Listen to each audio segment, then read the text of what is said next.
So I've got a fun little craft project for you today. It's quite good for Valentine's Day, but also good for any time of the year if you want to make a little something to send to a friend. These are called puzzle purses, and they were very popular in the sort of 18th, 19th century, and were sent as love tokens. So they've got pictures on both sides, and this one has got a quote on it, which is one of my favourites. "When I saw you, I fell in love, and you smiled because you knew," which is from Shakespeare.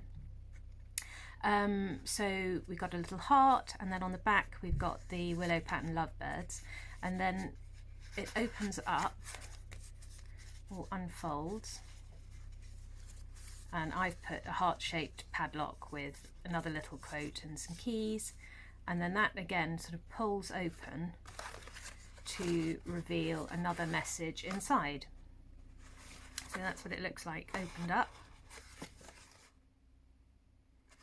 So it folds back up again, and you could, if you wanted, put something in it, a little present, a little gift for somebody, and then it all folds back down, she says, folds back together,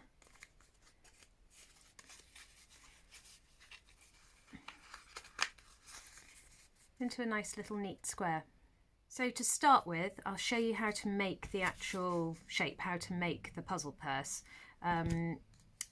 So get a piece of scrap A4 paper, just standard printer paper will do, and I'll show you how to make the actual structure itself. So I've got a piece of just cheapy printer paper, ruler and a pencil, and we want to make this A4, we want to make it square. So it is 21 centimetres along there.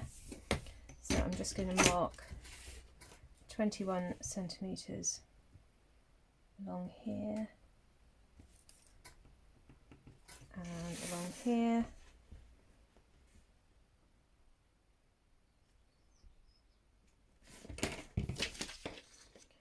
And just tear off the excess.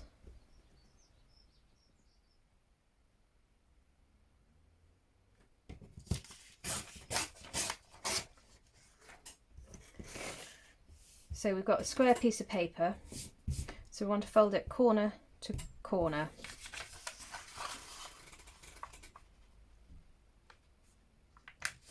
And then crease it down the middle, make sure you've got a good crease. Open it up and do it the other way.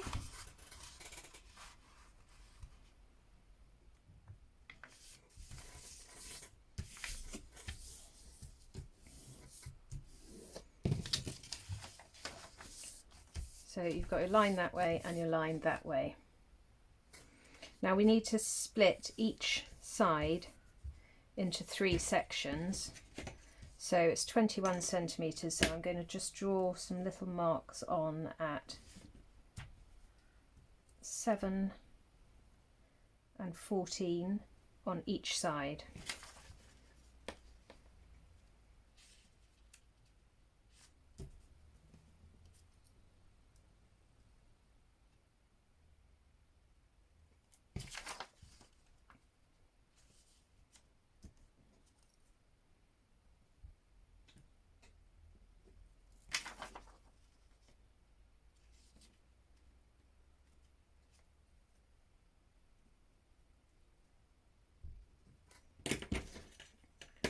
And then what we're going to do is we're going to take an edge and fold it up to the corresponding mark, like so. And again, make sure you've got a good fold, and use your thumbnail to run along it. And then fold the other side in so that comes up to the mark where the fold line is.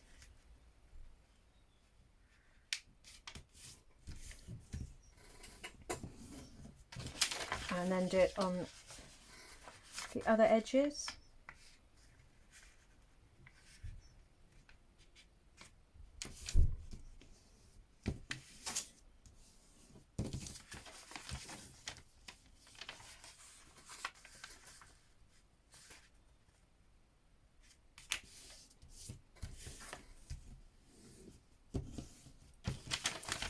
So you're left with a kind of series of squares and your lines going that way.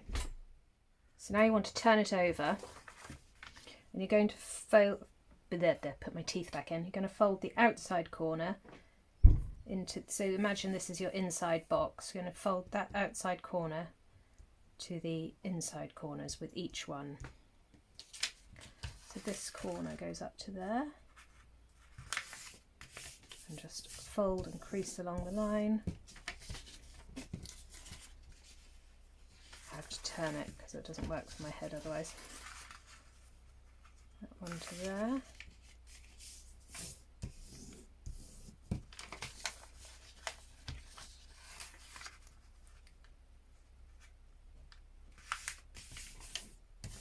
That one there.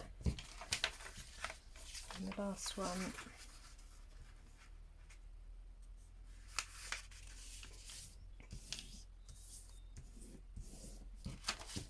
There.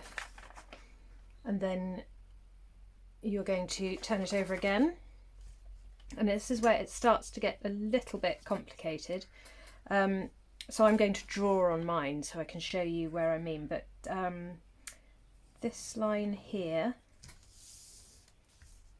this line here, this one and this one, what we want to do is try and fold those into the middle, but they all need to kind of go at the same time. So they're going to go with this line coming down across the middle, but we want all of them to do that. So it is a little bit tricky, this bit. So I kind of just pick up each one.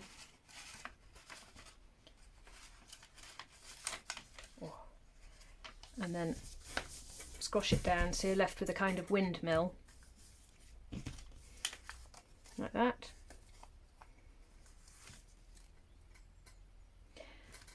And then you take each of these and fold each one in, working your way around. So that one, that one, that one. And then this last one folds in underneath that first one, slides in underneath it.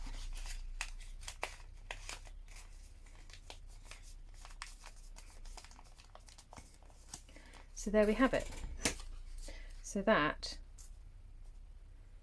will open out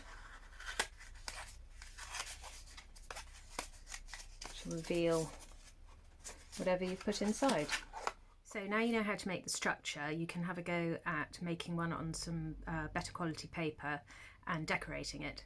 I'm going to use a piece of watercolour paper. This is the type that I'm using, so it's 300 GM squared. So it's thick enough that it feels like it's good quality, but you can still fold it relatively easily. So I've cut my paper square and now I will fold it, but I'll speed this bit up for you. If you want a reminder of how it's done, then you can always rewind the video.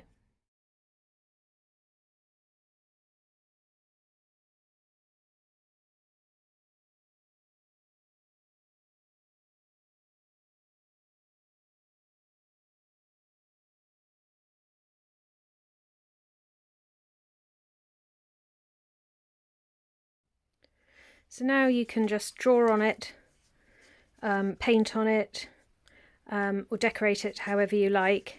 So keep it closed and put your decoration on, and then open it up, decorate that bit, then open it up and decorate the inside. Or you could cut pictures out of magazines, or use something like this. I've got this lovely book of stickers, which I absolutely love, but I almost like it too much to use any of the stickers, so I might just have a quick go and put some of these on and see how that works. So if you're putting the stickers on, you're going to need to cut the stickers. So what I've done is just placed it on, and then with my Stanley knife I'm going to carefully cut like that.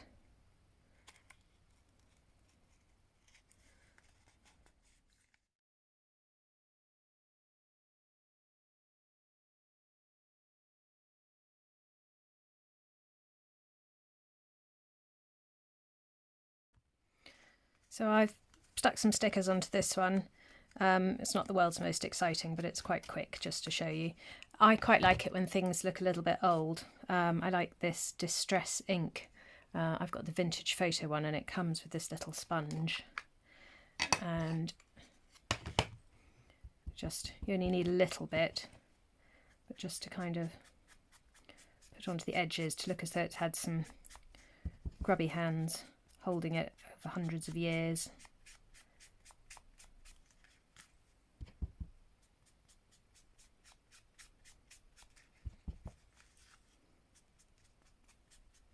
Just kind of around the edges where it would be handled and on the high points. Same on that side. So that's just the quick one I've done with the stickers. But quite nice if you wanted to send a little present to a friend, or even just a note. You could write a letter inside it. That one I showed you, that was my Valentine's Day one, and then this one is all about the Victorian language of flowers. So we got Forget Me Not, which means remembrance, hope, love, and on the back we've got honeysuckle. So this one is done with ink and watercolour, and then we open it up and we've got snowdrop for hope, rose for love, olive for peace, lemon zest, four-leaf clover, which means be mine, and then you open it up and inside it says the language of flowers.